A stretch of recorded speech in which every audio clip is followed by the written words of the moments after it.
Hi, I'm Amy Finley, and this is Across the Fence. This is my first bird note show with my guest, Mark LaBarr. It is definitely not his first bird show. Mark, I have to say, I am pretty thrilled about this. So, show you my bird bona fides. Oh, this nice. Can you nice. recognize what that is? Well, it's a thrush. It is a thrush. But without some of the more distinctive plumage characteristics, although it has light speckling on its breast, so Very I would good. say hermit thrush or veery. Excellent. Okay, I'm going to give a big shout out to my tattoo artist because it is indeed a hermit thrush. All right, the state bird of Vermont. State That's bird correct. of Vermont. Yes, yes. when I was celebrating my official, like, I'm here. This is my place. This is where I intend to be for forever. I got a hermit thrush. And it's funny because I live and work at the Green Mountain Audubon Center in Huntington, and the hermit thrushes have been some of the last birds that have been singing out there in the woods. Oh, wow. Things have gotten quiet here now as the summer comes to a close. So I'm going to have to join you out there sometime, and you'll help me spot one. Sure. Okay, that'd be awesome. Sure. Okay, so I know what we're talking about today. We're talking about birds. Right. You've been out on the lake. We're sort of in the beginning, waning days of summer. What have you been seeing? So, I've been going out on the lake doing my bird work with common terns, which we'll talk a little bit about later. But one thing that is very obvious with this low amount of rain we've been getting, the lake is very low. And so what this means, it could be a good year for birders as far as some of our shorebirds, sandpipers, plovers, and such, that are moving through. This bird here, the spotted sandpiper, which you can see from its very spotted chest, is a bird that breeds here in Vermont. This is a shorebird that we often see along rivers and stuff like that. It bobs its tail and has an interesting flight pattern.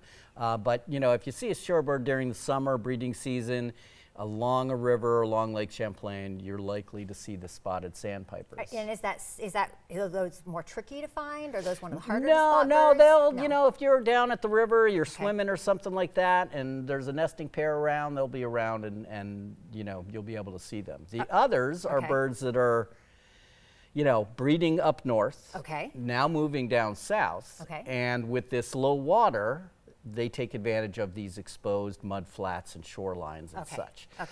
And they're not the easiest birds to identify.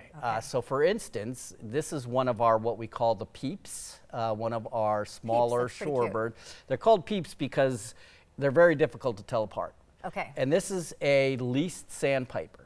And you'll see from the next picture, it looks exactly like the next bird, except this bird has yellow legs, where this semi-palmated sandpiper has black legs. So is that one of the things that is sometimes distinctive between birds, is very similar, but we're looking for variations like color of legs? Yes, and you know, for more export birders, plumage characteristics and other things like that come into play. But when you're first looking at a bird now, the problem sometimes is the least sandpiper will get into some mucky water and their legs get a little dirty. It's like they put on galoshes and now we can't tell. So these two can be tricky to identify, but we can see them here in Vermont.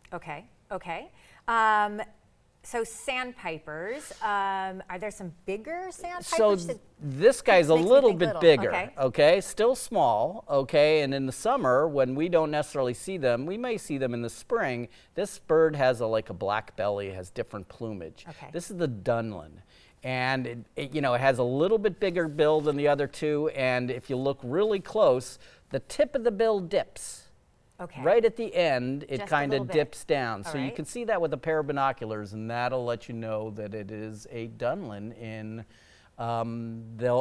They molt into their spring plumage or have their spring plumage when they're breeding, and then they molt out of it now, and this makes them very confusing. And then bigger sandpipers? So we often are fortunate enough to see some of the larger sandpipers that are out there. The yellow legs, which get their name by the color of their legs, and they primarily differ in size. So sometimes it can be very difficult if you see just a greater yellow legs or you see a lesser and they're out there by themselves. It can be difficult to discern. Good birders, there are other clues out there, but in this picture you can see the size difference of those two, with the lesser yellow legs being the one in the back there. Okay, and so these are all different sandpipers? Yes. Okay, so we've covered sandpipers pretty well. Right. What are some other types of shorebirds maybe that people are going to be seeing? You know, so as we move through the summer, there's a lot of different ones that can show up, and I'm not bringing them up here, pectoral sandpipers and things like that, but we start to shift into the plovers, plovers, however you want to pronounce it.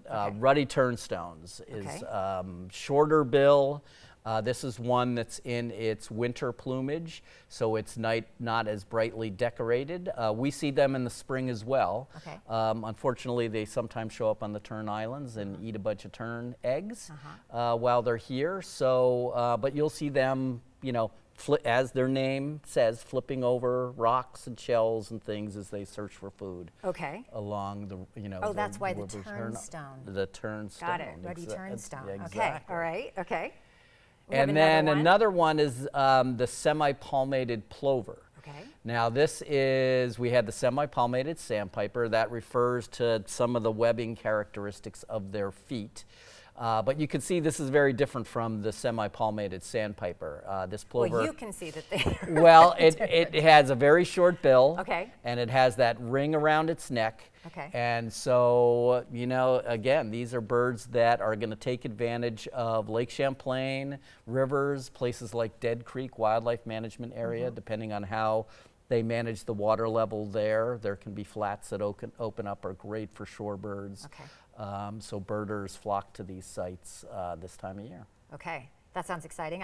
This is making me want to do it. I'm Yeah, like, okay, I need the binoculars. I've heard binoculars. You often also need a scope.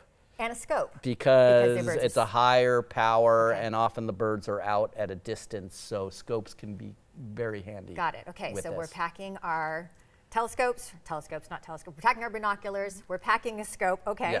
How about water birds? We've been on the shore. What's coming over the water? So this time of year, many of our colonial nesting species are starting to disperse.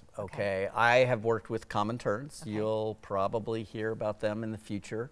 The common tern is a state endangered species. They nest on a couple of small islands up on the northern part of the lake in the inland sea. And these birds have finished breeding, so they're now moving around with their youngsters, and you can see them in various different places. Missisquoi National Wildlife is good, the inland sea, but you can also see them further down on the lake. Some of our work has shown that they move up to the St. Lawrence River. They don't necessarily use the lake as a migratory path, but they do show up. Okay, so if I am, for example, Burlington vicinity, Lake Champlain, any particular spots where I might be able to go? You know, just north of Burlington is Delta Park, which is one of those areas that the mud flats open up, and we've seen them there on, you know, in the past pretty regularly. So they'll hang out at the mouth of the river there and eat fish, which is their primary food source. Yeah. Are there any of these types of birds that are like amongst the water birds, for example? Any that you're particularly excited about seeing at this time of year? I don't know if we're going to have a picture of this. But. Well, it's interesting because in this picture you can see the common tern there on the left, and next to it is the Caspian tern. Now, the Caspian tern has a bright orange bill, much larger, more gull-like. This is a bird that has only recently showed up here on Lake Champlain in the last couple of decades. Oh, interesting. And they nest a lot down on the Four Brothers Islands, which is on the New York side. So people can see them all over the lake, Shelburne Bay, up near the sandbar, and more recently on our one big tern nesting island, Papasquash Island, we now have a colony of about 60 pairs of Caspian terns up there. Oh, that's very interesting. So what's bringing them? Like, why this new appearance? So there's a lot of different factors, but the fact that Lake Champlain now has a pretty strong alewife population, which is a type of fish, a bigger fish, may be one of the reasons. And birds just naturally expand. If they can find a new place and there's food for them to take advantage of, they'll move in. And an island like Papasquash Island, although small, has other colonial nesting water birds, gulls and terns nesting on it. So they just decide to join the party. Okay. I know we have another one of these water birds to look at. I think it is the Bonaparte's gull. Yeah, so this is an interesting one. This is a small gull that we see on Lake Champlain. I see them all the time in the fall. The last time I was out doing tern work, This is a Bonaparte's gull in winter plumage. It normally has a black head. At this time of year, would we see it with a black head, or? No, you would see it much like this. You Much might like this, see okay. it with So some, winter plumage, but yeah, it's you might now. see some black in the head, Okay. you know, of adults, but that black dot, and they're kind of halfway between a tern and the ring-billed gull, so they're a little bit smaller. But on Lake Champlain, I've seen them in the thousands in some years as I've gosh. worked. So this past time, we were out a couple weeks ago, and I was noticing small groups of them working around the northern part of Lake Champlain. Oh, that's great. Okay. Well, so we only have a couple minutes left, and now you have to kind of end on one fabulous bird. What's it going to be? Well, I thought since you're new here, and Okay. since this is another bird which has shown up here in Lake Champlain, Okay. in essence, the great egret. Now, the great egret is the emblem of the National Audubon Societies, Boy, for it's such who a I majestic work. looking bird. I mean, It's look at that. it is amazing. It very stands out there, all white, and this is a bird that is now, because again they're finished breeding and they're beginning to move around and disperse. You can start seeing in some of the open marshes, especially on Lake Champlain. We saw 4 of them as we were crossing the sandbar, for instance, going out to Grand Isle the last Okay. time I was up. So they're a bird that does breed on the lake. Might be more restricted in the summer, but now that they're moving out, you'll see this big, majestic white bird sitting out there in the marsh, and it's a very nice thing to see. I have seen it. They're very large birds. How big is an egret?